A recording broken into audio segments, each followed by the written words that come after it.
나무 시간입니다. 만나서 반갑습니다. 옛날 옛적에 서가모니 부처님 시대 때 어느 큰 부자가 살고 있었습니다. 엄청나게 돈이 많은 굉장히 큰 부자가 살고 있었는데 이 부자의 이름이 함향이었다고 합니다. 함향. 함양이라는 이 엄청나게 돈이 많은 부자가 살고 있었습니다.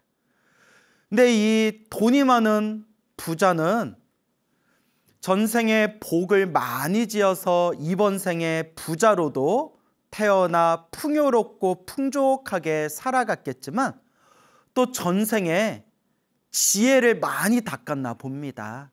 왜냐하면 이 함양이라는 부자는 이 세상에 아무런 부러울 것 없이 크나큰 부귀와 영화를 누리면서 살아가고 있었는데 늘 마음속에 이런 생각을 가지고 있었다고 합니다. 세상의 모든 것이 덧없다. 이 몸뚱아리와 이 몸뚱아리를 포함해서 가지고 있는 모든 보배와 모든 재산도 결국은 덧없는 것이다. 마치 이 모든 것은 마치 저 물에 비친 달과 같고 마치 저 그림자와 같고 마치 저 아지랑이와 같을 뿐이다 라고 생각했다고 합니다. 딱 우리 금강경에도 여몽, 환포연, 여로영여전 라는 그런 표현이 나오지 않습니까? 모든 것은 꿈과 같고 환상과 같고 물거품과 같고 그림자와 같고 이와 같이 이 함양이라는 이 부자도 나의 몸뚱아리를 포함해서 내가 가지고 있는 이 모든 재산도 결국은 다 덧없는 것이다. 영원하지 않는 것이다 라고 늘 생각하였다고 합니다. 그러니까 전생에서부터 무언가 지혜를 닦았던 사람이구나 라는 것을 우리가 미루어 짐작할 수가 있습니다. 함양이 어느 날 거룩하신 부처님께 찾아가 우리 서가모니 부처님께 청을 올립니다. 부처님, 부디 우리 비구 스님들과 함께 저의 집으로 와주셔서 제가 올리는 공양을 부디 받아주시옵소서라고 이제 부처님께 공양청을 올립니다. 부처님께서 미소로써 응답을 하십니다. 집으로 돌아와서 아주 정성스럽게 공양 준비를 한 뒤에 심부름금을 시켜서 부처님과 스님들께 찾아가 부처님이시여 비구 스님들이시여 어서 오십시오. 어서 오셔서 부디 공양을 받아주시옵소서라고 이제 부처님과 스님들께 전달하도록 합니다. 부처님께서 이 심부름꾼의 이야기를 듣고 비구 스님들과 함께 가사를 입으시고 바리떼를 들고 그 함양의 집으로 찾아가서 그 정성껏 올린 공양을 잡수시게 됩니다. 부처님과 스님들이 공양을 다 마치고 난 뒤에 그때 함양이 부처님 발 아래 정성껏 공경스럽게 예배를 올린 뒤에 부처님께 법문을 듣고자 청합니다. 그때 부처님께서 함양을 위해서 여러 가지 자세한 비유로서 부처님께서 법을 설하시니 부처님의 법문을 듣고 이 함양의 마음에서 엄청난 기쁨과 그리고 희열과 엄청난 즐거움을 느끼게 됩니다. 그때 함양이 부처님 발 아래 합장하고 공경하는 마음으로 이와 같이 발언합니다. 거룩하신 부처님이시여, 제가 오늘 부처님과 스님들께 올린 이 공덕으로 말미암아 저도 미래 세상에 바른 깨달음을 얻어서 우리 부처님과 같이 널리 중생들을 제도할 수 있기를 바라나옵니다 라고 부처님께 이와 같은 서원을 세우니, 그때 서가모니 부처님께서 환한 미소를 지으면서 입에서 광명이 뿜어져 나왔다고 합니다. 부처님께서 환한 미소를 지으면서 부처님 입에서 광명이 뿜어져 나오는 것을 보며 옆에 있던 아난 스님이 부처님께 이와 같이 여쭈어 봅니다. 오 부처님이시여, 부처님께서는 함부로 쉽게 웃음을 보이지 않으신데 어찌하여 지금 환한 미소를 지으시면서 부처님 입에서 이와 같이 광명이 뿜어져 나오는 것입니까? 그때 부처님께서 이렇게 말씀하십니다. 그대여, 저 서원을 세운 함양을 보았느냐? 보았습니다, 부처님. 저 함양이 오늘 부처님과 수많은 스님들에게 정성스럽게 공양을 올렸고, 이 공양을 올린 공덕으로 먼 미래 세상에 반드시 바른 깨달음을 얻어서 부처님과 같이 널리 중생을 제도하기를 발언하였느니라. 오늘 이 공덕과 발언의 힘으로 저 함양은 수없는 세월, 수없는 윤회의 흐름 동안 결코 지옥, 악귀, 축생, 사막도에 떨어지지 않고 항상 인간 세상과 천상 세계에서 온갖 즐거움을 누린 뒤에 머나먼 미래 세상에 윤회에서 벗어난 바른 깨달음을 성취하게 되리니, 윤회에서 벗어나는 깨달음을 성취한 뒤에 널리 중생을 제도할 것이니라. 그때 깨달음을 얻어서 널리 중생을 제도할 때, 그때 그 이름을 함향이라고 이름 불리게 되리라 라고 부처님께서 증명을 하셨습니다. 부처님의 이와 같은 수기의 말씀을 듣고 그 자리에 있는 수많은 불자들이 다 함께 기뻐하고 즐거워하였다라고 이야기가 전해지고 있습니다.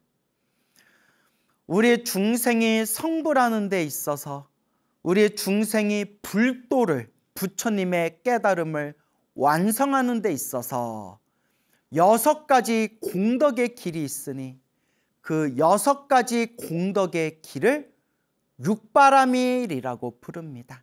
육바라밀 할 때 바라밀은 산스크리트어로 파라미타라고 부르고, 파라미타를 한자로 표기하면 바라밀다라고 하고, 바라밀다를 그냥 줄여서 바라밀이라고 부르게 됩니다. 파라미타, 바라밀다, 바라밀 결국은 같은 뜻인데요.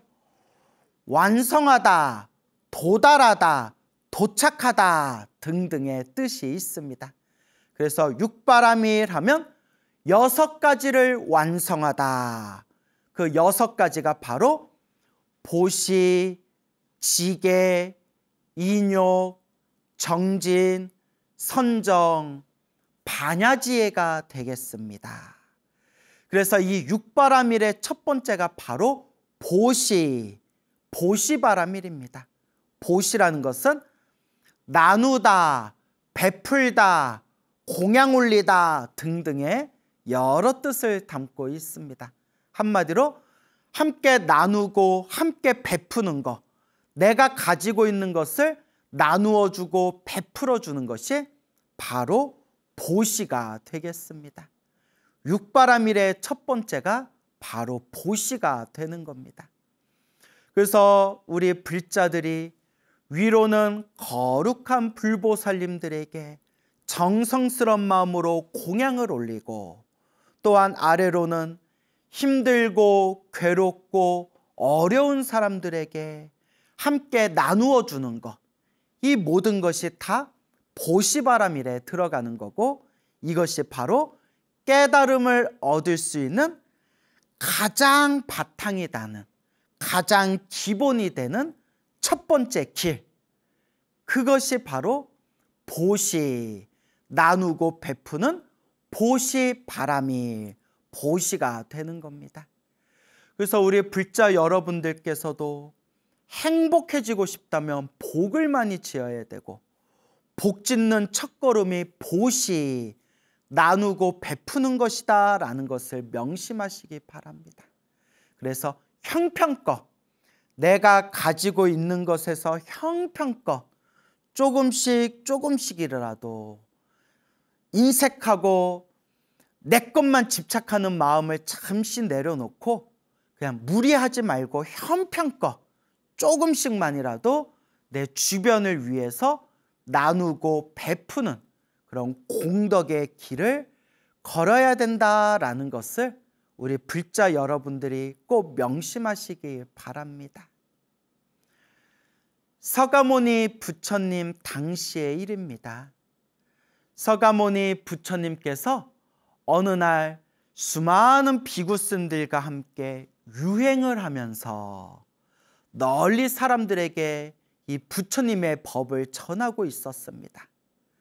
그때 큰 강이 있어서 강을 건너야 되는데, 부처님과 수많은 비구 스님들께서 강을 건너기 위해서 강가에 이제 잠시 머무르면서 부처님께서 어느 한 뱃사공에 다가가 뱃사공에게 우리들이 강을 건널 수 있도록 우리들을 배에 태워주십시오 라고 부처님께서 말씀하셨습니다. 우리 같으면 부처님이 직접 오셔서 부처님께서 우리들이 강을 건너야 되니 우리를 배를 태워주십시오 하면, 우리 같으면 아이고 이게 웬 영광이냐, 아이고 부처님 저에게 이런 영광을 주시다니 감사합니다 라는 생각이 들 텐데, 이 부처님을 믿지 않고 부처님을 받들지 않고 또 인색한 마음이 가득했던 이 뱃사공이 부처님께 이렇게 이야기합니다. 뱃삿을 가져오시오. 돈을 가져오시오. 값을 치르면 태워주겠습니다. 그때 부처님께서 이와 같이 말씀하십니다. 그대도 뱃사공이고 나도 뱃사공인데 같은 뱃사공끼리 받아야겠어. 돈을 받아야겠어. 그때 뱃사공이 깜짝 놀라서 이렇게 얘기합니다. 출가자여, 사문이여, 출가자여. 그대는 머리 깎은 출가자지 어찌하여 뱃사공이라고 하시오. 그러니까 부처님께서 이와 같이 말씀하십니다. 나도 뱃사공이여. 그대는 사람이 강을 건너게 배를 태워주는 뱃사공이라며, 나는 이 중생들을 생사윤회, 태어나고 죽고 태어나고 죽는 윤회의 바다, 생사윤회의 바다를 건너게 해주고 이 고통과 괴로움의 바다를 건너게 해주는 진리의 뱃사공이요 라고 부처님이 말씀하십니다. 그리고 계속해서 부처님이 말씀하십니다.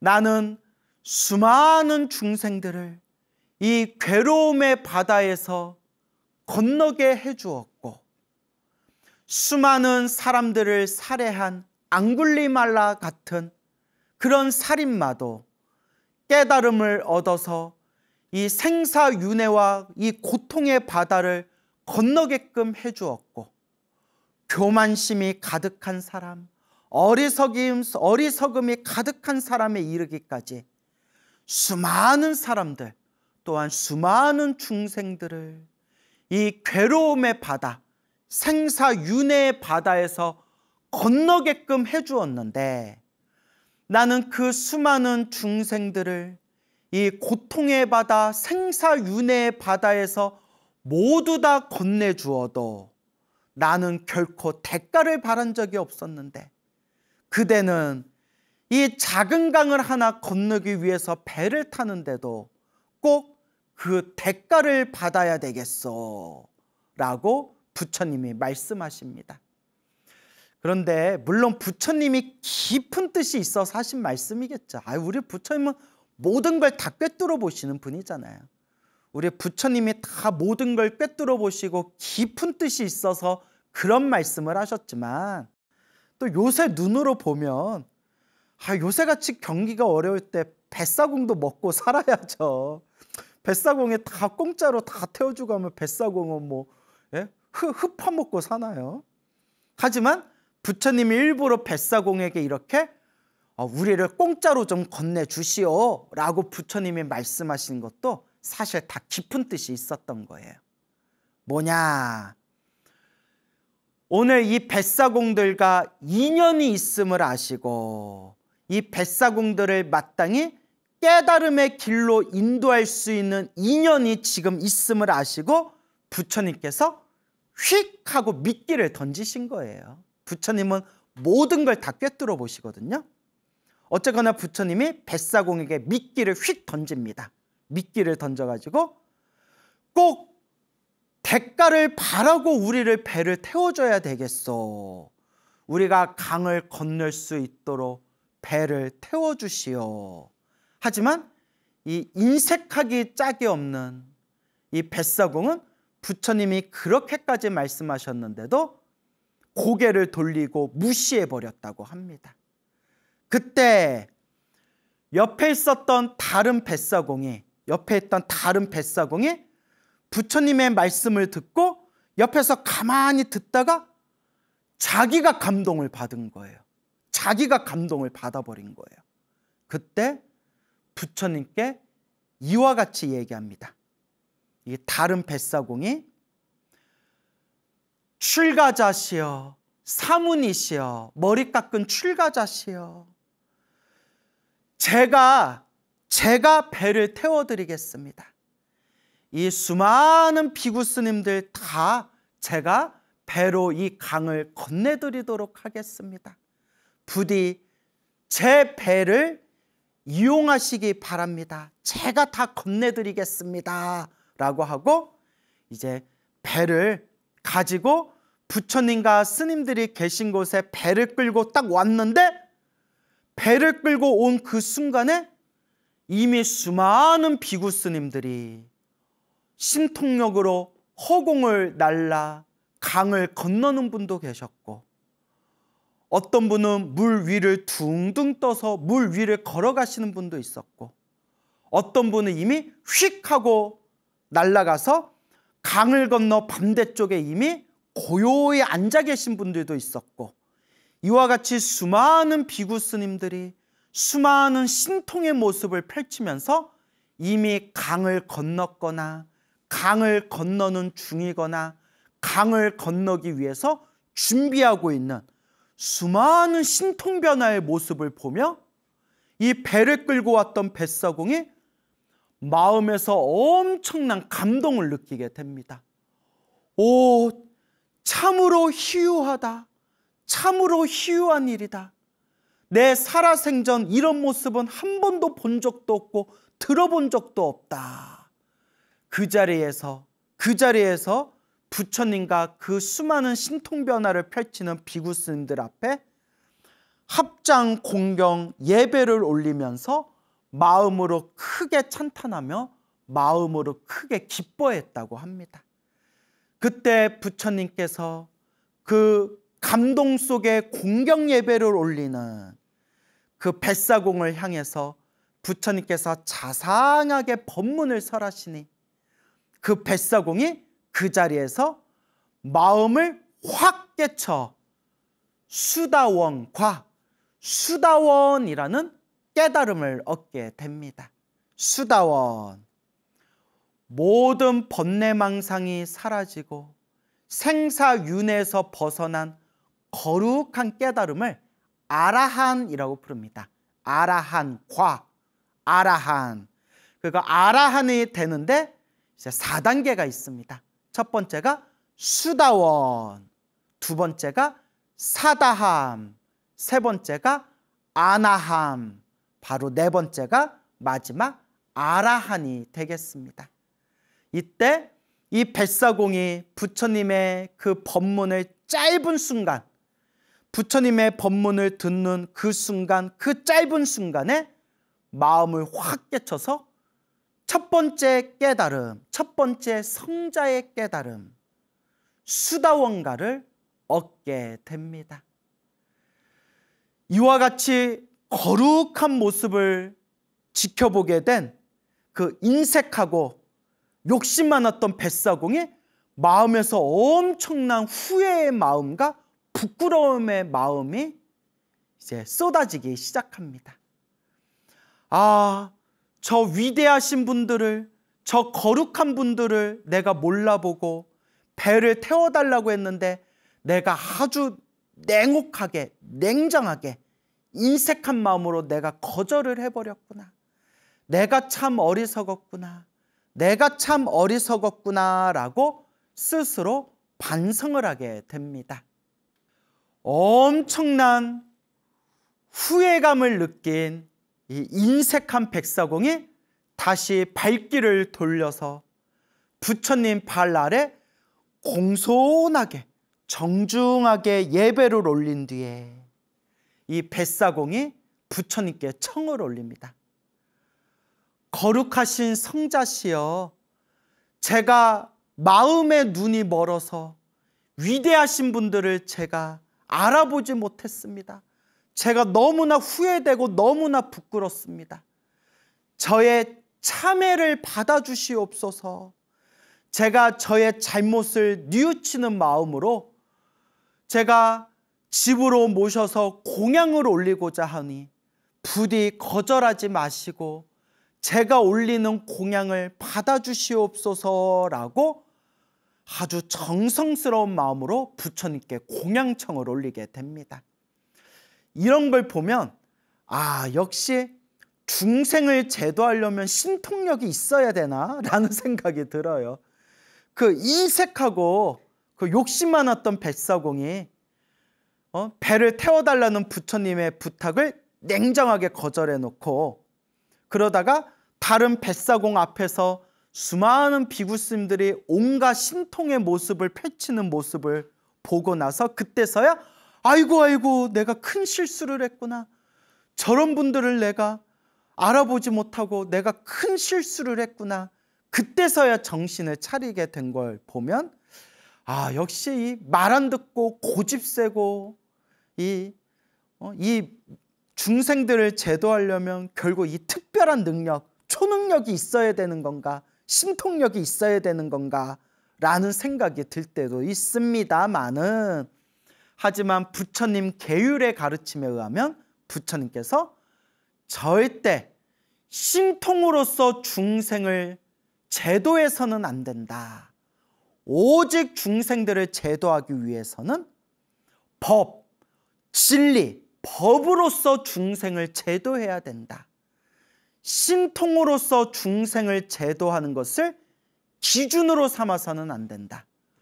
법으로서, 진리로서 중생을 제도하는 것을 원칙으로, 기준으로 삼아야 된다라고 부처님께서 수많은 경전에서 간곡하게 말씀을 하셨습니다. 이렇게 말씀해 놓고 정작 부처님은 온갖 신통력으로서 중생을 제도하는 모습이 많이 나오기는 합니다. 하지만 부처님께서 제자들에게는 신통으로서 중생을 구제하려 하지 말아라. 오직 진리로서, 오직 올바른 법으로서 중생의 모범이 돼야 된다. 신통으로서 중생을 구제하고 신통으로서 중생을 제도하는 것을 모범을 삼게 되면 부처님의 정법이 금방 무너지게 된다. 부처님의 바른 법이 오래오래 지속되려면 진리와 법으로서 중생을 구제하는 걸 원칙으로 삼아야 된다라고 부처님께서 간곡하게 말씀하시는 내용이 경전들에 나옵니다. 어쨌거나 이 인색했던 뱃사공이 집으로 와가지고 정성껏 없는 살림이나마 정성껏 공양을 준비합니다. 공양을 준비한 뒤에 부처님과 그 수많은 비구 스님들을 집으로 모셔서 정성껏 공양을 올리게 됩니다. 부처님과 스님들이 공양을 다 드시고 난 뒤에 이 뱃사공이, 인색했던 뱃사공이 부처님 발 아래 공경한 마음으로 정중하게 부처님께 법을 청합니다. 부처님께서 그 공양을 준비한 그 인색했던 뱃사공을 위해서 부처님께서 자상하게 법을 설하시게 됩니다. 부처님의 법문을 듣고 마음속 깊이 엄청난 기쁨과 즐거움과 그리고 희열을 느끼게 됩니다. 기쁨을 느낀 이 뱃사공이 부처님 발 아래 예배를 올리고 부처님 앞에서 합장하고 부처님 앞에서 이와 같이 발언합니다. 거룩하신 부처님이시여, 제가 오늘 부처님과 스님들께 공양을 올린 이 공덕으로 저도 미래 세상에 반드시 깨달음을 얻어서 부처님과 같이 널리 중생들을 제도하기를 발언합니다, 서원합니다 라고 서가모니 부처님 발 아래 간절한 마음으로 이와 같이 발언을 세우게 됩니다. 부처님께서 환한 미소를 지으시니 부처님의 환한 미소에서 큰 광명이 뿜어져 나오면서 그때 옆에 있던 아난 스님이 부처님이 환한 미소를 지으며 부처님의 입에서 광명이 뿜어져 나오는 것을 보고 부처님께 이렇게 여쭈어 봅니다. 부처님, 부처님께서는 함부로 쉽게 웃음을 보이지 않으신데 어찌하여 지금 환한 미소를 지으시고 입안에서 광명이 뿜어져 나오는 것입니까? 그때 석가모니 부처님께서 아난 스님에게 이와 같이 말씀하십니다. 저 뱃사공, 오늘 공양을 올린 저 뱃사공의 서원을 지금 보았느냐? 보았습니다, 부처님이시여.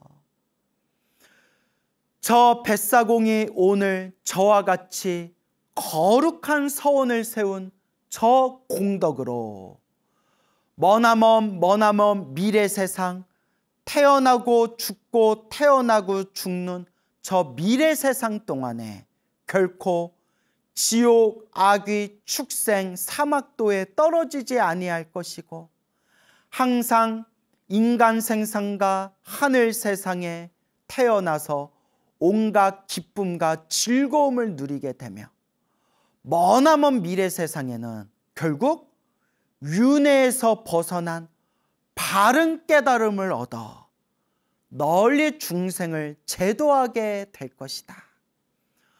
저 뱃사공이 미래 세상에 윤회에서 벗어난 바른 깨달음을 얻어 널리 중생을 제도할 때 그때 그의 이름을 도생사해라고 불리게 되리라. 도생사해. 도는 건널 도자예요. 건널 도. 생사의 바다, 생사윤회의 바다, 생사 태어나고 죽음의 윤회의 바다. 그래서 도생사해, 생사윤회의 바다, 이 괴로움의 바다를 건너다 라는 뜻이 바로 도생사해가 되겠습니다. 그래서 부처님께서 저 뱃사공이 미래 세상에 윤회에서 벗어난 바른 깨달음을 얻어서 널리 중생을 제도할 터이니 그때 그의 이름을 도생사해라고 불리게 되리라 라고 부처님께서 증명을 하시게 됩니다. 그때 부처님의 말씀을 듣고 그 자리에 있는 수많은 비구 스님들이 다 함께 크나큰 기쁨과 깨달음의 마음을 일으켰다고 합니다. 이와 같이 인색하기 짝이 없었던 이 뱃사공이 비록 신통의 모습을 보고 신통력의 모습을 보고 마음에 큰 후회와 크나큰 자신의 잘못을 뉘우치면서 자신의 인색함을 버리고 진실한 마음으로 부처님께 공양청을 올리게 됩니다. 그리고 정성껏 부처님과 스님들께 공양을 올리고 난 뒤에 부처님의 법문을 듣고 마음에 크나큰 기쁨과 즐거움과 희열을 느끼면서 부처님, 저도 미래 세상에 바른 깨달음을 얻어서 부처님과 같이 널리 중생을 제도하기를 서원합니다 라는 보리심, 안욕따라 삼맥삼 보리심, 보리의 마음, 보리심의 마음을 일으키게 됩니다. 이렇게 인색하기 짝이 없었던 이 뱃사공이 마음 한번 싹 자신의 마음 한번 바꾸고 나서 부처님께 그대는 미래 세상에 반드시 깨달음을 얻어서 널리 중생을 제도하게 되리라 라는 수기를 받을 수가 있었던 겁니다. 이게 남 얘기가 아니라 우리 얘기입니다. 여러분, 우리 중생들은 얼마나 번뇌가 많고 망상이 가득합니까? 우리 중생들 마음 속속들이 우리 마음을 살펴보면 얼마나 탐욕과 성냄과 어리석음이 가득합니까? 이런 우리 중생도 마음 한번 딱 하고 바꾸면 우리도 깨달음을 얻을 수 있는 그런 부처님께 수기를 받을 수 있는 그런 아주 훌륭한 수행자로 보리심을 가진 보살의 모습으로 우리 마음을 딱 하고 바꿀 수가 있는 겁니다. 이것이 참으로 불법의 신통묘용한 힘입니다. 제가 늘 불자님들께 드리는 이야기가 있습니다. 항상 부처님께 의지하면서 수행하고 공부해야 된다. 그리고 우리 불자들이 기도할 때 반드시 어떤 기도를 하든 삼귀로 시작하고 사옹서원으로 마무리해야 된다라는 말씀을 항상 드립니다. 불자의 기준이 되는 첫걸음이 바로 삼귀입니다. 삼귀. 거룩한 부처님께 귀의합니다. 거룩한 가르침에 귀의합니다. 거룩한 스님들께 귀의합니다. 더 정확히 표현하면 거룩한 승가에 귀의합니다. 불, 법, 승, 부처님, 가르침, 스님들, 이 세 가지에 귀의하겠습니다. 이게 불자로서의 첫걸음이 되는 겁니다. 그리고 경전에서도 수없이 이야기했지만 삼귀를 하는 것만으로도, 삼귀의 마음을 일으킨 것만으로도 엄청난 공덕이 쌓인다고 합니다.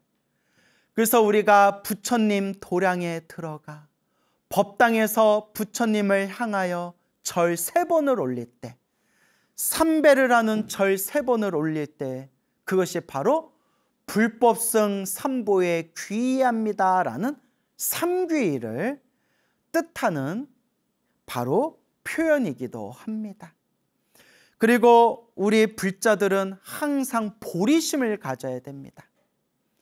보리심에 대해서 설하고 있는 가장 완벽한 지도라는 화엄경, 대방광 불 화엄경에서도 이 보리심에 대해서 간곡하게 이야기하고 있고, 모든 대승경전에서도 이 보리심에 대해서 간곡하게 이야기하고 있습니다. 그럼 보리심이란 무엇이냐? 한마디로 완전한 깨달음을 얻어서 모든 중생을 다 구제하겠습니다 라는 것이 바로 보리심입니다. 이 보리심을 명쾌하게 설명하고 있는 게 바로 사홍선이 되겠습니다.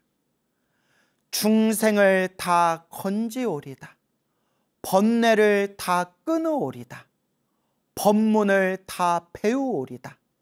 불도를 다 반드시 틀림없이 불도 부처님의 깨달음을 이루오리다. 이 사홍선이 바로 보리심의 핵심이 되는 겁니다.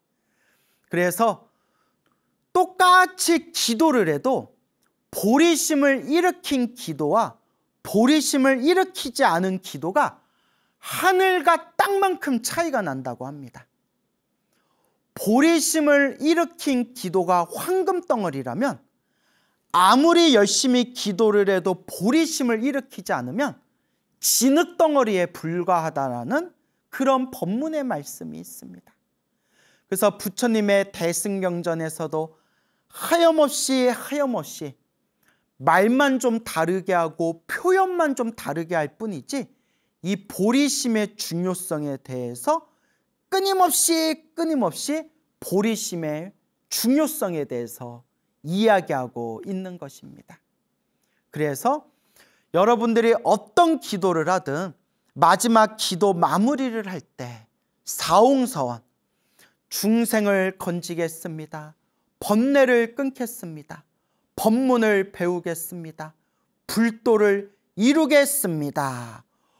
모든 중생 다 함께 성불하여 지이다라는 마음을 일으키는 순간 엄청난 공덕이 쌓이게 된다 라고 부처님 경전에서 분명히 말씀하고 있습니다.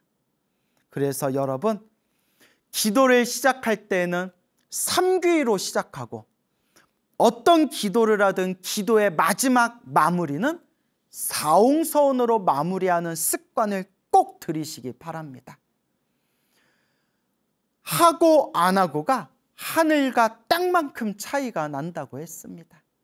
우리가 이왕이면 없는 시간 이왕 기도하는 바에야 기도하면서 더 큰 효과를 보는 기도를 하는 게 좋지 않겠습니까?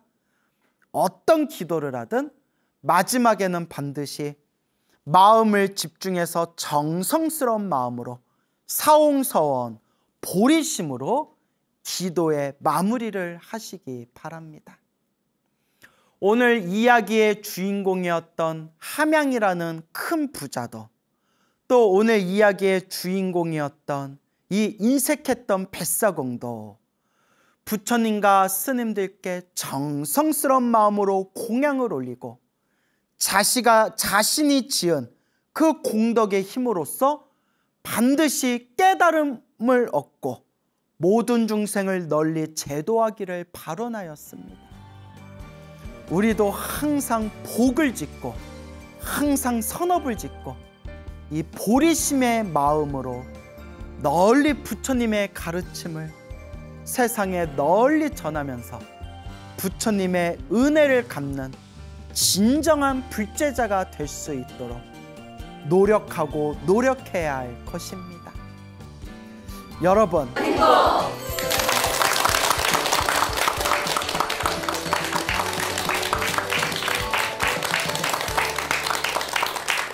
예, 만나서 반갑습니다. 예, 광호 스님이라고 합니다. 제가 항상 말씀드리죠. 우리 앞에 펼쳐진 행복과 불행은 누가 지은 업이다? 내가 지은 업입니다. 그래서 행복해지기 위해서는 복과 선업과 공덕을 많이 쌓아야 됩니다. 불교의 기본적인 세계관은 윤회입니다. 윤회. 그래서 이 윤회, 지옥, 악귀, 축생, 아슈라, 인간, 천상, 굉장히 자주 얘기했는데 또 처음 듣는 듯한 표정을 짓는 분들이 계세요. 그래서 이 6가지 세계를 돌고 돈다고 했죠. 그래서 불교에서 말하는 깨달음은 이 6가지의 돌고 도는 윤회의 세계에서 벗어나서 이 윤회에서 벗어난 완전한 자유와 영원한 행복을 얻는 거. 그게 불교에서 말하는 깨달음의 의미가 되겠죠. 근데 우리가 이 윤회 안에 있는 이 윤회 안에서 돌고 도는 이 입장에서 봤을 때 이 윤회의 흐름 속에서 내가 지은 업은 내가 받을 수밖에 없습니다. 좋은 일도 내가 지은 거고 나쁜 일도 내가 지은 거고. 그래서 어떤 분들은 이런 얘기를 합니다. 인과응보라는 말을 믿을 수가 없다. 이번 생에 못되게 산 사람도 죽을 때까지 편하게 살다 가는 사람이 있는가 하며, 이번 생에 정말 정의롭고 착하게 살았는데도 죽을 때 쓸쓸히 외롭게 힘들게 죽은 사람들이 얼마나 많으냐. 인과응보가 있다면 왜 그런 결과가 생기는 것이냐. 그리고 이제 우리 부처님께서는 과거 전생과 다음 생에 이어지는 이 3세 업보의 흐름이 있다고 했습니다. 3세라는 것은 과거, 현재, 미래. 과거의 전생, 현재의 현생, 미래생으로 이어지는 인과 업보의 흐름이 있다는 거예요.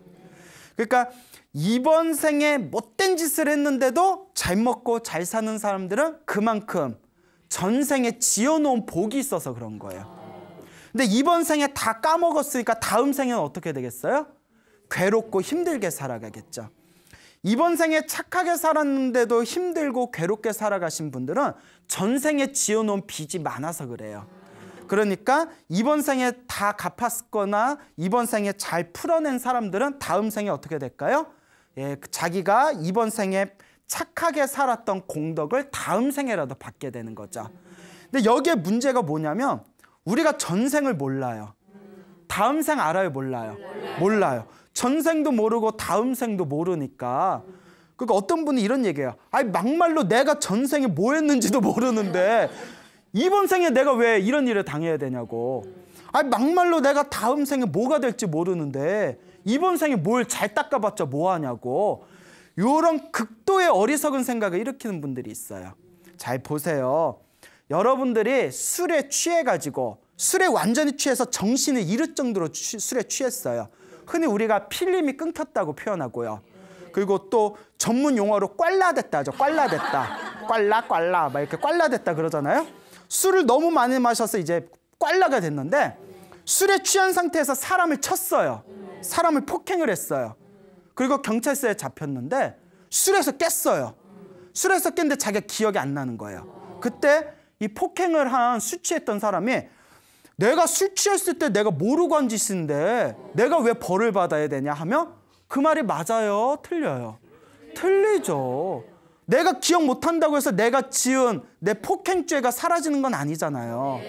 그와 같이 전생에 지은 내 업이 기억이 안 난다 하더라도 결국 누가 지은 업이다? 그러니까 누가 받아야 돼요? 다 알잖아. 근데 왜 따지고 들어? 미안해요. 순간 흥분했나 봐요. 그래서 내가 전생이 기억이 안 난다고 해서 내 업이 사라지는 게 아니고, 그리고 또 중요한 게 있습니다.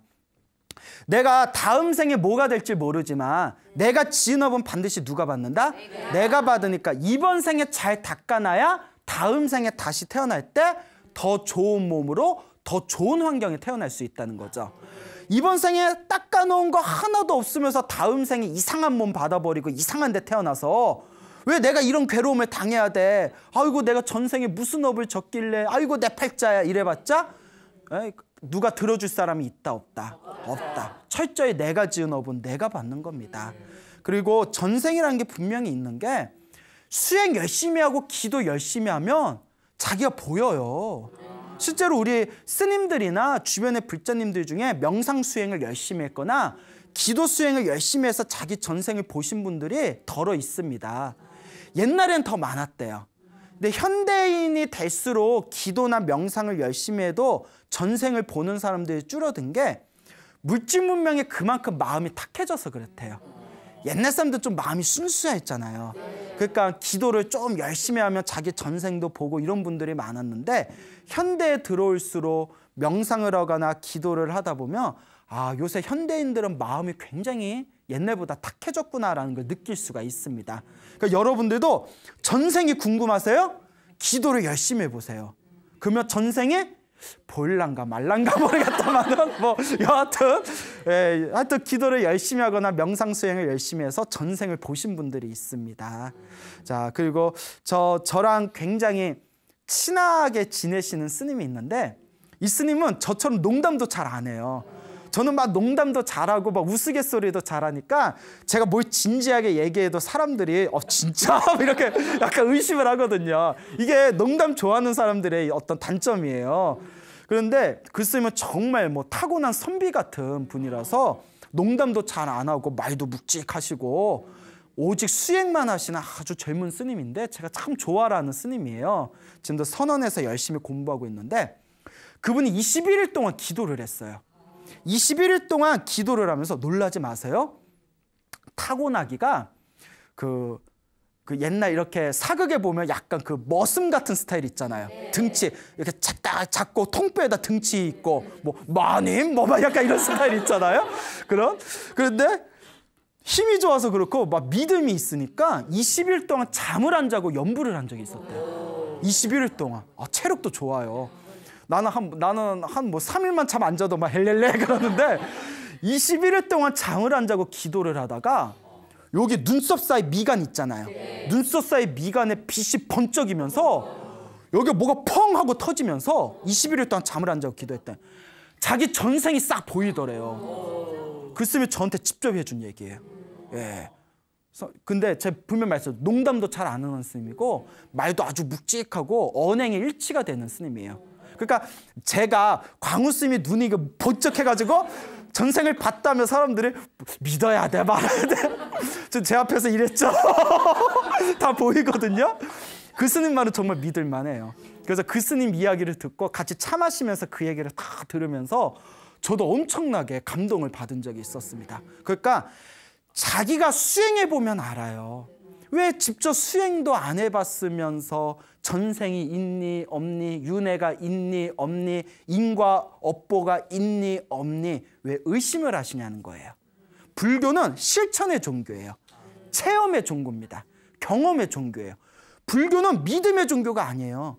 믿음의 종교는 무조건 믿어라잖아요. 의심돼도 믿어라잖아요. 불교는 네가 한번 체험해봐라. 네가 수행하고 네가 체험하면 저절로 믿게 되어지는 종교예요. 이런 가르침이 어딨어요. 예? 이걸 전문 용어로 옛날 우리 소시적에는 이걸 전문 용어로 두 글자로 따봉이라고 했거든요. 따봉 하면 막 사람들이 옷 벗고 춤추고 난리 났었어요. 예, 그래서 이 불교는 정말 따봉의 종교다. 자기가 자꾸 재밌으세요? 되게 좋아하시네. 그래서 자기가 체험을 해야 된다. 체험의 종교라는 걸 명심하시기 바랍니다. 저도 여러분들한테 그 소나무에서 여러 가지 신비한 이야기들을 들려드리잖아요. 그게 저도 기도해봐서 체험한 게 있어서 그런 거거든요. 제가 체험한 게 있기 때문에 그런 어떤 신비한 기적이나 불보살의 어떤 신비스러운 가피를 들으면 내가 체험한 게 있기 때문에 의심이 안 되는 거예요. 충분히 있을 수 있는 일이고 실제로도 우리 기도를 열심히 하는 불자분들이 지금도 체험하고 있는 현상들입니다. 그러니까 여러분들도 그냥 머리로, 입으로 불처님의 가르침을 이론으로 따지지 마시고 열심히 수행하고 닦아나가면 몸으로 체험하고 마음으로 느껴지는 바가 분명히 있을 겁니다. 알겠죠? 예. 자, 그래서 부처님 당시에 그 어느 한 소녀가 있었어요. 여자가 있었는데 맞아요. 예뻤어요. 항상 이 이야기에 예쁜 아가씨들만 나오잖아요. 이 소녀가 있었는데 이 소녀가 어느 날 이제 결혼할 때쯤이 되었을 때 그 7층 집에 이제 7층 꼭대기에 방이 있었습니다. 7층 꼭대기 방에서 이렇게 창문을 이렇게 바라보고 있는데 거기에 웬 젊은 사냥꾼이 사슴을 수레에다 가득 쌓고 성 안으로 들어오는 모습을 봅니다. 그 사냥꾼의 이름이 꿉꿉다미따였어요. 예, 꿉꿉다미따. 그래서 좀 꿉꿉하죠. 예. 자, 그래서 이제 이름을 꿉꾸라고 할게요. 이 꿉꾸라는 사람이 있었는데 이 꿉꾸라는 이 사냥꾼이 이제 수레에다가 사슴을 잔뜩 이제 끌고 이렇게 쫙 이렇게 들어오는 모습을 보고 소녀가 그 사냥꾼 남자를 보자마자 한눈에 반해버립니다. 한눈에 반해봐. 예. 여러분들 한눈에 반하는 사랑을 믿습니까? 네. 믿어요? 예. 그것도 콩깍지예요. 콩깍지. 경전에는 누군가를 보고 한눈에 확 반해버린 건 전생의 어변이래요. 전생에 이어진 어변이기 때문이랍니다. 예. 그런데 그 어변이 여러분 모든 거엔 반전이 있어요. 좋은 어변이면 다행인데 내가 저 인간한테 왜 한눈에 반했는지 미쳐버리겠다고 후회하시는 그런 불자분들의 상담할 때가 있어요. 어쩌겠어요. 자기 업인데. 그래서 자기 마음에 속지 말아라. 자, 근데 그 소녀가 그 사냥꾼한테 한눈에 반해버립니다.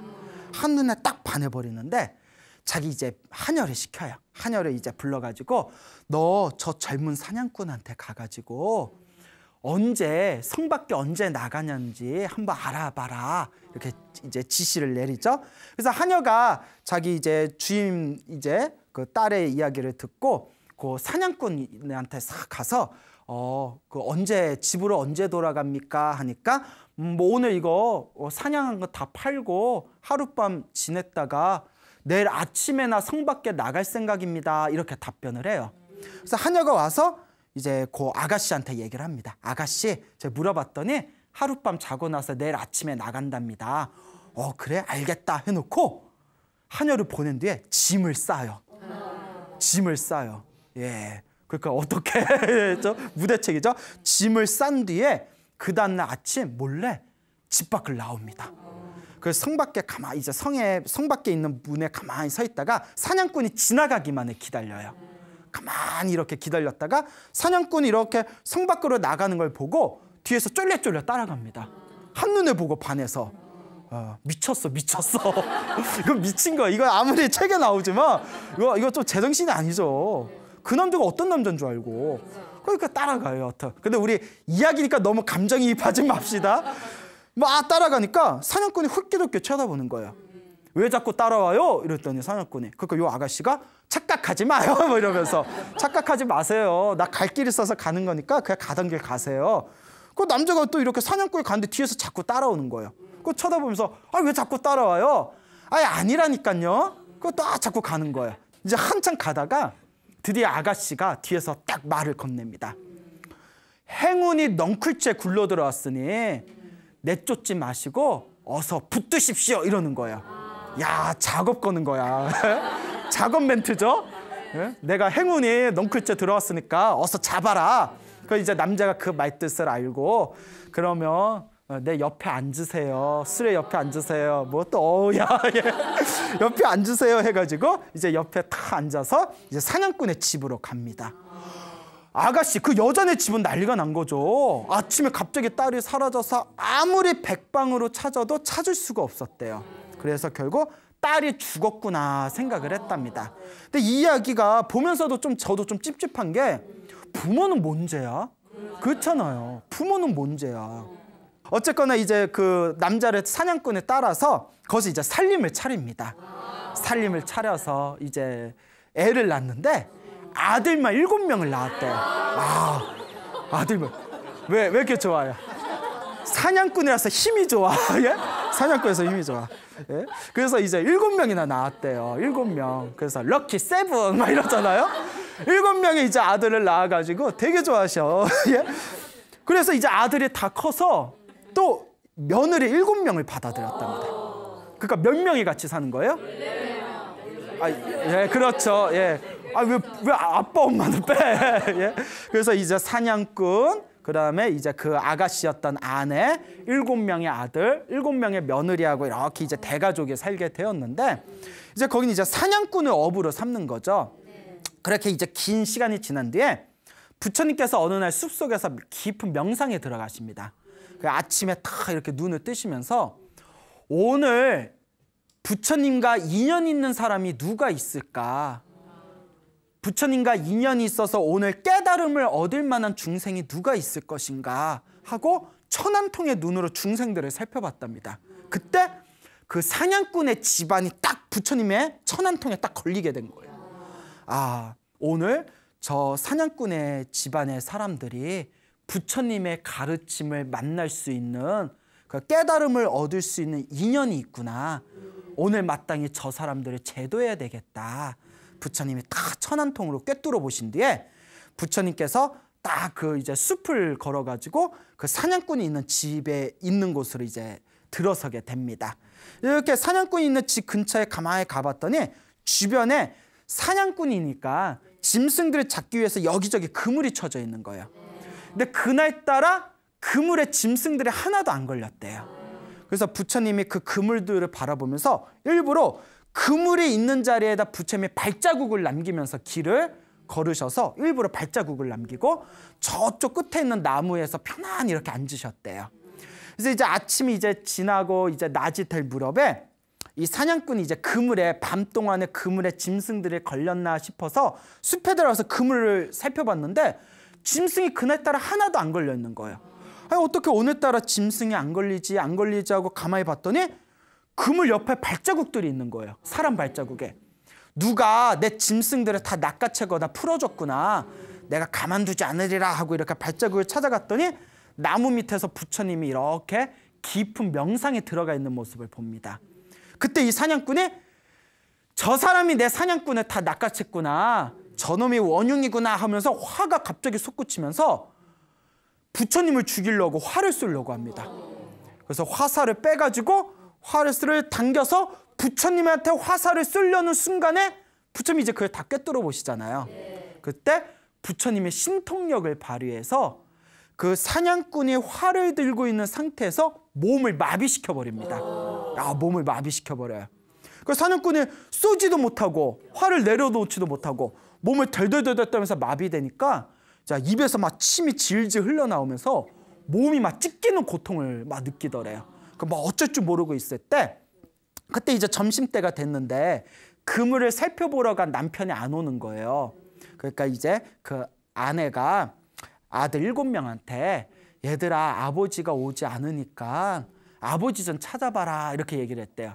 그러니까 아들 7명이 이제 다 도구를 챙기고 아버지를 이렇게 찾으러 갔는데 저기에 보니까 아버지가 막 활을 쏘려고 이렇게 멈춰서 막 침만 질질 흐르고 있는 걸 보고 이제 그걸 오해하고 저 나무 위에 앉아있는 사람이 우리 아버지의 왼수인가 보다. 가만두면 안 되겠다고 7명이 다 아버지 옆에 가서 활을 7명이 다 부처님을 해서 활을 쏘려고 포즈를 취합니다. 활씨를 확 당기는데 또 부처님이 어떻게 하셨을까요? 신통으로 마비를 시켜버려요. 야, 딱 마비를 시켜버리니까 이 아버지를 포함해서 7명의 아들까지 온몸이 이제 마비가 돼서 활을 내려놓지도 못하고 활을 쏘지도 못하고 입에서 침을 질질 흘리면서 몸이 찢기는 고통을 당한 채 마비가 된 거예요. 그러니까 요 엄마하고 며느리도 막 걱정이 되니까 이 아내 엄마 되는 이 사냥꾼의 아내가 며느리들한테 야 이거 아무래도 다 무슨 일이 생겼나 보다. 우리 다 함께 가보자고 며느리 7명을 데리고 숲을 찾아다니다가 저 활을 쏘려고 이제 서 있는 남편하고 7명의 아들을 본 거예요. 왜들 저러? 왜 이렇게 침을 흘리고 저러고 있지? 가까이 갔는데 나무 밑에 부처님이 이렇게 앉아있는 모습을 봅니다. 이때 요 아내가 이제 불심이 있던 사람이었던 거예요. 출가 전부터 불심이 있던 사람이라서 부처님인 걸 확인하고 아버지, 내 아버지예요. 아버지한테 화를 쏘지 마세요. 아버지를 해치지 마세요라고 소리를 질렀대요. 이제 부처님에 대한 공경심 때문에 아버지라고 표현한 거예요. 이제 정신적인 아버지잖아요. 내 아버지예요 하니까 사냥꾼이 아이고 장인어른이었어? 내가 미쳤지. 장인어른한테 내가 이게 무슨 짓이지? 그 옆에 있는 아들들은 외할아버지였어? 와 대박 나 처음 봐. 외할아버지였어? 우리 미쳤나 봐. 이거 어떡하지? 이러고 있을 때 이제 그 활을 들고 있는 그 사냥꾼과 사냥꾼의 아들 7명의 마음에서 그 어떤 화나는 마음이 가라앉고 부끄러움이 솟구치게 됩니다. 하마터면 장인어른을 죽일 뻔했구나. 하마터면 외할아버지를 죽일 뻔했구나. 이렇게 부끄러움이 막 솟구치는 걸 부처님이 꿰뚫어 보시고는 이제 됐다 싶어서 몸의 마비에서 풀어줬대요. 몸의 마비에서 탁 풀어주니까 그때서 이제 넙죽 인사를 올립니다. 그래서 이 사냥꾼과 사냥꾼의 아내와 7명의 아들과 그 며느리들이 부처님이 이제 집으로 모십니다. 그리고 부처님 앞에서 절을 올리고 이렇게 무릎 꿇고 있을 때 부처님께서 법문을 하십니다. 부처님께서 이제 부처님의 가르침의 법문, 인과 업보와 이 선업의 공덕과 그리고 이 생사윤회의 무상함과 그 윤회에서 벗어나는 방법에 대해서 다 이렇게 설법을 하시면서 그 부처님의 설법을 들었던 그 자리에 있던 모든 가족들이 첫 번째 깨달음을 얻게 됩니다. 이 첫 번째 깨달음. 그래서 불교에서는 아라한이 되기 위해서는 4가지 깨달음이 있지 않습니까? 첫째가 수다원가, 그 다음에 사다함과, 그 다음에 아나함과, 마지막에 아라함과 해가지고 4단계의 깨달음이 있는데 첫 번째 깨달음이 뭐라고요? 예, 수다원. 이번에는 대답을 하셨네요. 하도 많이 들으셔서. 첫 번째 깨달음 수다원가를 얻게 됩니다. 수다원가가 대단한 깨달음이에요. 수다원가를 얻으면 일단 5계를 완벽하게 지키게 되고요. 저절로 5계를 지키게 된답니다. 살생하지 말라, 도둑질하지 말라, 거짓말하지 말라, 그다음에 사음하지 말라, 술 마시지 말라라는 5가지 계율을 저절로 완벽하게 지키게 되고요. 부처님의 가르침에 대한 완벽한 믿음이 세워진답니다. 그래서 수다원가를 얻은 사람은 이 지구가 박살이 나도 부처님에 대한 믿음이 흐트러지지가 않는답니다. 그리고 수다원가를 얻게 되면 7번 태어날 동안, 몇 번 태어날 동안? 7생 안에 태어나고 죽고 태어나고 죽는 7생 안에 아라한과를 얻는답니다. 그 수다원가가 엄청나게 높은 경지예요. 1단계 깨달음이지만 그 가족들이 다들 무엇을 얻었다? 수다원가를 얻게 됩니다.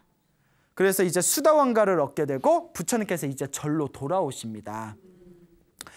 그러니까 그때 부처님의 시자였던 아난스님께서 부처님 하루 종일 어딜 그렇게 갔다 오십니까? 하니까 부처님께서 나는 저 사냥꾼의 가족들에게 갔다 왔다. 저 사냥꾼의 가족들은 모두 수다원가를 얻게 되었다. 수다원가를 얻었기 때문에 부처님에 대한, 부처님 가르침에 대한 확고하고 완벽한 믿음이 세워지게 되었다. 저들은 다시는 살생하지 않을 것이다. 왜냐하면 아까 그랬잖아요. 수다원가를 얻으면 무엇을 완벽하게 지키게 된다고요? 5개의 첫 번째가 뭐예요? 살생하지 말라. 그게 이제 살생, 저절로 살생을 안 하게 되는 거예요. 저 사냥꾼의 집안은 이제 수다원가를 얻어서 완벽한 믿음이 세워졌기 때문에 또 5계를 완벽하게 지키게 되기 때문에 더 이상 살생을 저지르지 않게 될 것이다 라고 이제 말씀을 하십니다. 그날따라 이제 저녁에 스님들이 모여가지고 대화를 나눴대요. 이 스님들끼리 무슨 대화를 나눴냐면, 야, 오늘 부처님께서 저 숲에 가서 사냥꾼 가족들을 모두 제도하셨대. 야, 평생 동안 사냥을 하면서 살생을 했던 사람들인데 도대체 전생에 어떤 인연이 있어서 부처님 법문 한마디에 깨달음을 얻게 된 거냐. 정말 신기하다. 막 이런 대화를 나눴대요. 그때 부처님께서 지나가다가 그 스님들의 대화를 듣고는 부처님께서 그 방에 들어가십니다. 그 부처님께서 다음과 같은 법문을 하십니다. 그 사냥꾼 가족이 모두 깨달음을 얻게 된 것도 다 누가 지은 어변이다? 자기가 지은 어변이다. 자기가 지은 어변이고 그 깨달음을 얻게 된 것도 전생에 자기들이 지었던 선업의 힘이다라고 말씀을 하셨답니다. 그리고 과거 전생 이야기를 해주십니다. 이게 아주 재밌는데요. 우리가 한번 생각해 볼 게 굉장히 많은 내용인데요. 석가모니 부처님 이전에 부처님을 무슨 부처님이 출연하셨다고 했죠? 기억나세요? 그렇죠. 가섭불. 어우, 대단하세요. 예, 이제 대답들을 잘하시네요. 자, 부처님, 석가모니 부처님 이전에 이 세상에 오셨던 부처님이 가섭부처님이세요. 가섭부처님 시대 때 있었던 일이랍니다. 가섭부처님이 이제 세상을 떠나시고 열반에 드셔서 이제 가섭부처님 몸에서 수많은 사리가 나왔대요. 그때 어느 한 나라에서 그 가섭부처님의 사리로 이제 사리탑을 만들기로 했답니다. 이제 사리가 많으니까 아마 또 나눠서 사리탑을 만들었겠죠. 그래서 그 나라에서 사리탑을 만들 때 부처님의 사리탑이니까 아름답고 크게 웅장하게 만들자 계획을 세워서 설계도를 준비하고 어떻게 만들 거고 또 어떻게 이것을 운영할 것인가를 고민을 하면서 설계도에 따라서 계획을 세웠더니 사리탑을 짓는데 큰 돈이 들더래요. 그래서 이제 큰 돈이 드니까 우리 중생들이 복을 지으려는 마음으로 화주를 받아서, 시주를 받아서, 사람들에게 시주를 받아서 사리탑을 만들자 계획을 세웁니다. 그래서 이 시주자를 모아서 시주자들의 대표를 뽑기로 했어요. 그러니까 수많은 시주자들이 있을 거 아니에요. 보시를 한 수많은 시주자들의 대표를 뽑기로 했는데, 그 한 마을의 부자와 큰 도시의 부자 2명이 경쟁이 붙었대요. 서로 시주자의 대표가 되려고. 예나 지금이나 벼슬 여기에 관 쓰는 건 좋아해요. 그래서 이제 서로 대표가 되기 위해서 이제 서로가 이제 협상을 하게 되거든요. 그래서 마을 부자는 나는 얼마를 내겠다. 그 도시 부자는 그러면 나는 얼마를 내겠다. 근데 아무리 생각해도 마을 부자가 도시 부자보다는 돈이 부족하거든요. 내가 아무리 전 재산을 다 낸다 하더라도 큰 도시에 있는 부자는 내가 이길 수가 있다 없다? 없다. 그러니 마지막, 내가 마지막 승부를 걸겠다. 그래서 올인을 합니다. 올인. 마지막 게임이죠. 올인을 합니다. 무엇을 올인하냐면, 나는 나의 전 재산과 함께 나와 내 아내와 7명의 아들과 7명의 며느리가 이 사리탑의 노예가 되겠다. 종이 되겠다. 선언을 합니다. 예, 엄청난 신심이죠. 여러분, 노예 되면서까지 예? 불자가 되고 싶어요, 안 되고 싶어요? 아니요, 뭐 대놓고 아니요. 예, 그래요. 그러니까 예. 그분은 우리 전 재산을 다 보시하고, 어차피 돈으로는 못 이기니까 도시 부자를, 나와 내 아내와 7명의 아내와 7명의 아들과 7명의 며느리가 이 사리탑의 노예가 돼서 평생 사리탑을 위해서 헌신하겠다 선언을 딱 하는 거예요. 그때 그 회의를 주재하는 사람들이 모두 감동을 받습니다. 전 재산을 팔아서 시주하는 사람, 보시하는 사람이 있다는 얘기는 우리가 들어봤지만, 스스로 노예가 되면서까지 보시하는 사람은 우리는 들어보지 못했다. 이 게임의 승리자는 누구다? 라고 해놓고 뜬금없이 도시 뭐 이래버리면 황당하겠죠. 마을의 이 부자야말로 진짜 이 사리탑의 이 시주자의 대표가 될 만한 믿음을 가진 사람이다 하면서 시주자 대표의 이름을 그 마을 부자의 가족들의 이름으로 올립니다. 그리고 그 회의에 주재하는 사람들이 저 사람들이 노예가 되겠다는 마음, 정성만 받고 노예에서 풀어주자 해놓고 이제 노예에서 풀어주게 됩니다. 그렇잖아요. 예, 어차피 부처님의 법을 믿는 불자들인데 노예가 되겠다고 또 써먹기에는 그렇잖아요. 그래서 마음만 받겠습니다. 당신의 그 마음만으로도 대표가 될 만합니다. 자, 그래서 이제 노예가 되는 거는 이제 당신이 다시 정상인으로 시민으로 이렇게 복귀를 시키겠습니다라고 이제 선언을 하게 되고요. 여기에 이제 또다시 감동을 받은 이 마을 부자는 비록 노예 신분에서 벗어났지만 가족들과 함께 평생 동안 죽을 때까지 그 사리탑을 위해서 헌신을 했다고 합니다. 가섭 부처님의 진신사리를 모셔놓은 사리탑에 그와 같은 정성스러운 마음을 일으킨 그 공덕의 힘에 의해서 그 마을 부자의 아내와 7명의 아들과 7명의 며느리들이 죽은 뒤에 모두 천상세계에 태어났답니다.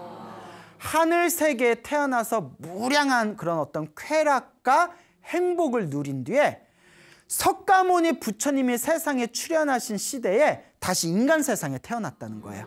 그런데 중간에 뭔가 이제 서로의 또 어변이 달랐는지 부인이었던 사람은 부잣집 딸로 태어나고 그 마을 부자였던 남편은 사냥꾼으로 태어나고, 그리고 그 부잣집 딸로 태어난 아가씨가 사냥꾼을 보고 한눈에 반하게 된 거는 전생에도 부부였던 인연 때문에 이번 생에 한눈에 반하게 됐다는 거예요.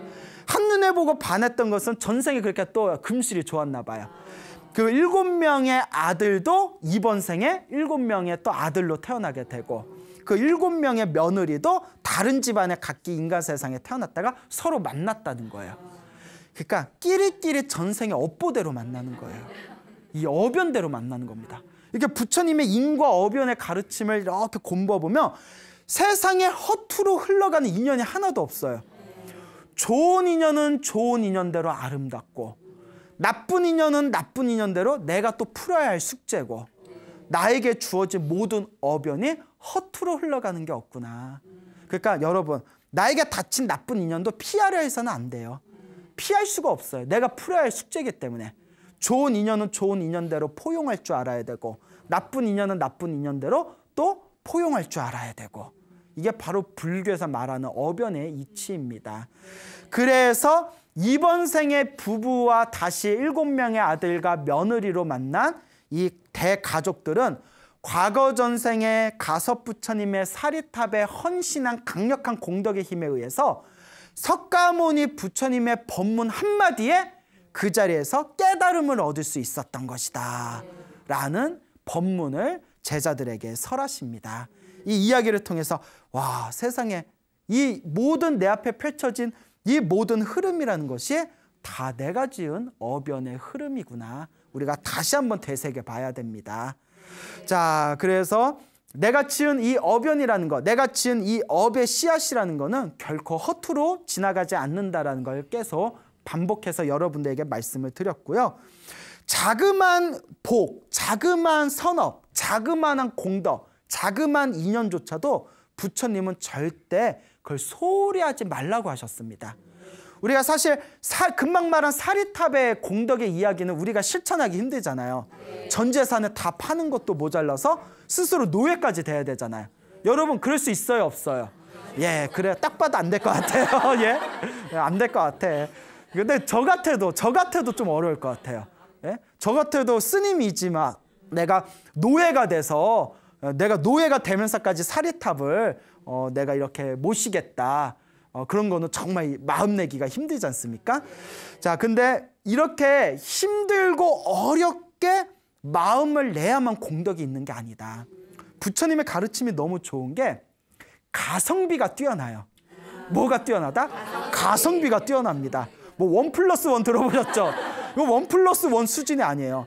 자그마한 공덕도 내가 정성만 있으면 어마어마하게 무량한 큰 복을 받을 수 있는 게 부처님 가르침입니다. 그래서 부처님 당시에 부처님께서 어느 마을에 가셔서 다음과 같은 법문을 하십니다. 아주 유명한 법문이신데요. 내가 스스로 복만 짓고 다른 사람에게 복을 지으라고 권하지 않으면 재복은 있지만 인복이 없다. 내가 복은 짓지 않고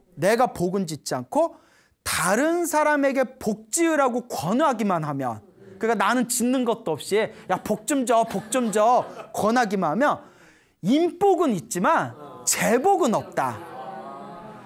내가 복을 짓지도 않고 남에게 지으라고도 얘기를 안 하면 그 사람은 다음 생에 태어날 때 재복도 없고 인복도 없을 것이다. 내가 복도 짓고 남한테 복 지으라고 권하면 그 사람은 태어날 때마다 재복도 있고 인복도 있을 것이다 라는 법문을 하십니다. 근데 우리가 저 사람 항상 주변에 사람이 바글바글거리고 인복은 있는데 이상하게 사업이 안 되고 일이 안 풀리는 사람들이 실제로 있잖아요. 그게 인복은 있는데 재복이 없는 거고, 정말 사람들을 손가락질하면서 저 사람은 인덕도 없고 인복도 없는 사람이라고 해서 주변에 친한 사람 하나도 없는데도 하는 일마다 사업이 잘 되는 사람들 있잖아요. 그 재복은 있지만 인복은 없고, 뭐 이런 이치가 있나 봐요. 인복도 없고 재복도 없는 또 그런 사람도 있고. 예. 자, 그런데 이와 같은 부처님의 법문을 듣고 어떤 사람이 이렇게 감동을 받았대요. 아, 그러면 지금이 기회다. 부처님과 스님들이 우리 마을에 오셨을 때 내가 재복도 짓고 인복도 지어야 되겠다라는 생각이 들어서 부처님께 다가가서 공양청을 합니다. 부처님, 내일 점심에는 부처님과 스님들을 모시고 공양을 올리고 싶습니다. 허락해 주십시오 하니까 부처님께서 그래, 스님들 몇 명이나 이렇게 초청하겠냐, 다 오십시오 이랬대요. 뭐 몇백 명이다 몇천 명이다 다 오십시오. 그러니까 이제 부처님이 세게 나가는 거예요. 부처님께서 미소를 지으면서 고개를 끄덕이면서 침묵으로 허락을 하셨대요. 그러니까 이제 내일 공양 준비를 해야 되니까 이제 자기가 이제 공양 준비를 하면서 자기가 물론 이제 공양 올릴 재료들을 다 이제 준비를 하면서 또 사람들한테 복을 권해야 되잖아요.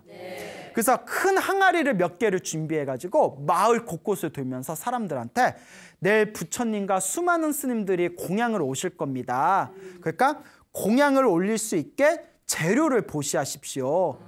뭐 꿀도 좋고 쌀도 좋고 기름도 좋고 쌀도 좋습니다. 설탕도 좋습니다. 보시하십시오 해서 사람들이 자기 형편껏 보시를 올렸대요. 그 신도들을 올리는 보시를 항아리에다 다 모았답니다. 그 어느 부잣집을 또 찾아갔대요. 이렇게 마을에 다니다 부잣집을 갔는데 이 부자가 엄청 인색한 사람인 거예요. 엄청 인색한 부자인데 와서 부처님과 스님들께 보시에 올릴 거니까 복을 좀 지으십시오 이러니까 이 인색한 부자가 속으로 못마땅한 거예요. 괜히 일 벌려가지고 사람 피곤하게 하고 있어 이씨발 이러면서. 근데 또 안 주게 또 체면이 있잖아요. 그래서 쌀 몇 알, 쌀 이렇게 쌀톡, 그거 꿀 몇 방울, 그거 참기름 몇 방울, 그거 콩 몇 알, 그거 설탕 그냥 뭐 이렇게 몇 스푼, 그 킁아리에다 그것만 이렇게 담았대요. 정말 인색하죠. 예, 그냥 우리 같으면 화딱지에서 야 하지마 아 더러워 막 이럴 수도 있는데 또 그러면 안 되잖아요. 자그마한 거라도. 그러니까 이제 그 항아리를 딱 받아서 옆에다 따로 이렇게 놓더래요. 옆에다 따로 놓고 지나가니까 갑자기 인색한 부자 가슴에 뭐가 탁 걸리더래요. 이거 사람들한테 나 놀리는 거 아니야? 자기가 넣은 그 얼마 안 되는 항아리를 옆에다 딱 놔버리니까 이거 사람들 앞에서 막 나 비방하고 나 놀리려는 거 아니야? 뒷담화하려는 거 아니야? 그래서 하인을 부릅니다. 하인한테 야, 저 사람 뒤따라가서 무슨 짓 하는지 봐라. 그러니까 하인이 이렇게 뒤따라갔대요. 아니 인색한데 또 의심병까지 있어. 예? 뭐 양아치니? 뭐 이러잖아요. 그렇잖아요. 성격 이상해. 그렇죠. 그래서 이제 몰래 하인이 뒤따라가니까 집집을 다 돈 뒤에 모아놓은 그 항아리를 큰 항아리 한 군데에다 다 붓더래요. 그리고 그 인색한 부자의 그 항아리도 듣더니 이 부자에게 무량한 복이 있기를 하고 정성스럽게 축원하면서 항아리에 다 붓더래요. 이 부자에게 무량한 복이 있기를. 하인이 그 얘기를 딱 듣고 이제 그 인색한 부자한테 와가지고 사실대로 얘기했더니 부자가 아 진짜? 하면서 의심을 못 버리는 거예요. 그래서 어쩌면 내일 공양할 때 나를 사람들이 다 모였을 때 부처님과 스님들과 일반 사람들, 시민들 앞에서 나를 놀릴 수도 있다. 내일 내가 직접 가서 내가 한번 확인해 봐야겠다. 만약 나를 놀린다면 내가 이 칼로 찔러 죽이리라 하고 칼까지 챙겼대요. 예, 못됐죠? 근데 살다 보면 못된 사람들 많아. 뉴스 봐요. 뉴스 보면 막 묻지마 폭행 이런 거 있잖아요. 아, 이상해요. 다 전생에 업보들이 두꺼워서 그래요. 그래서 이제 칼을 품에다 다 들고 다음날 이제 공양 시간에 다 가게 됩니다. 그러니까 부처님과 수많은 스님들이 준비해 놓은 자리에 다 여법하게 앉고 그 항아리에다 보시를 조금씩이라도 올렸던 수많은 신도들이 다 모여서 부처님과 스님들한테 다 공양을 올리는데 그때 이제 공양을 올리기로 약속한 그 사람이 부처님께 딱 가서 부처님 앞에서 다 인사를 올리면서 거룩하신 세존이시여, 이 마을에 있는 수많은 사람들이 조금씩이라도 다 정성껏 모은 공양의 재료로 이와 같이 부처님과 스님들에게 올릴 공양물을 준비했습니다. 이 공양을 올린 모든 분들이 무량한 복을 얻기를 축원해 주십시오라고 청을 올렸대요. 그때 조금이라도 나를 놀리려는 마음이 있으면 내가 칼로 찔러 죽여야지 하고 거기에 참석했던 인색한 부자가 그 얘기를 듣고 충격을 받은 거예요. 정말 내가 쪼잔했구나.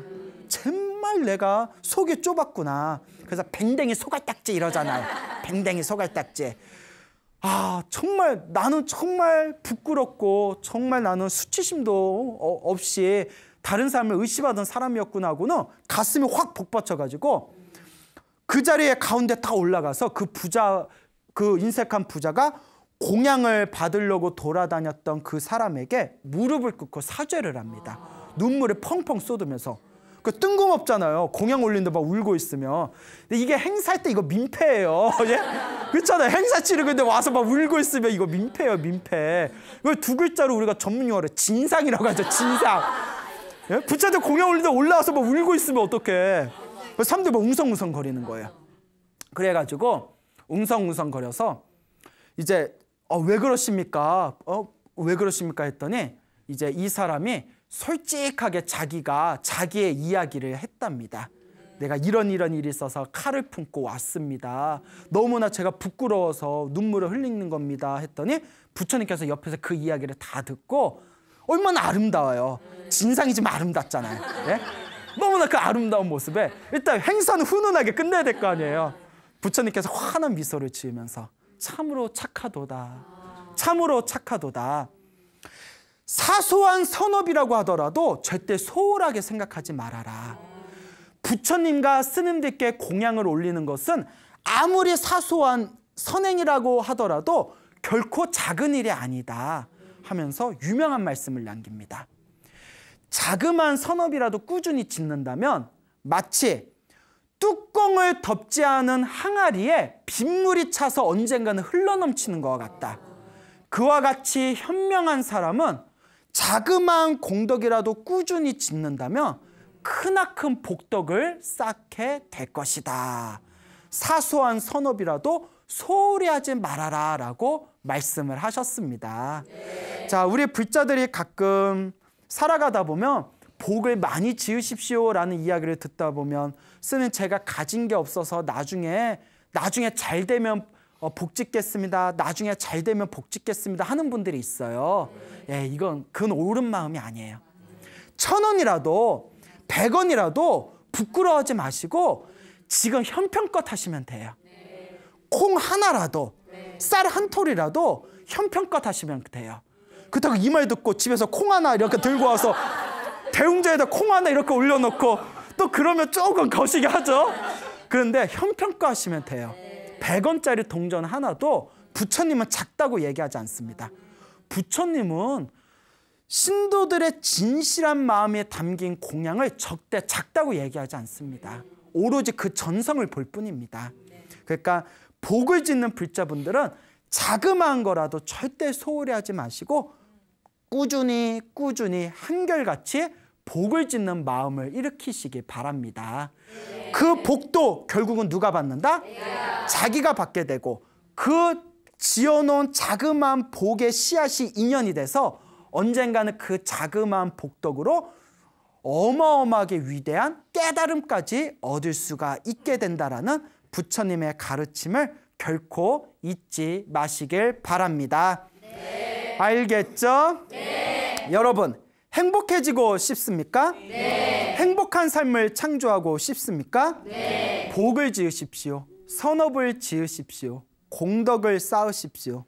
복과 선업과 공덕의 힘이 여러분들을 진정한 행복의 길로 이끌어 줄 것입니다. 오늘 여기서 마치겠습니다. 소중한 나! 무한 행복!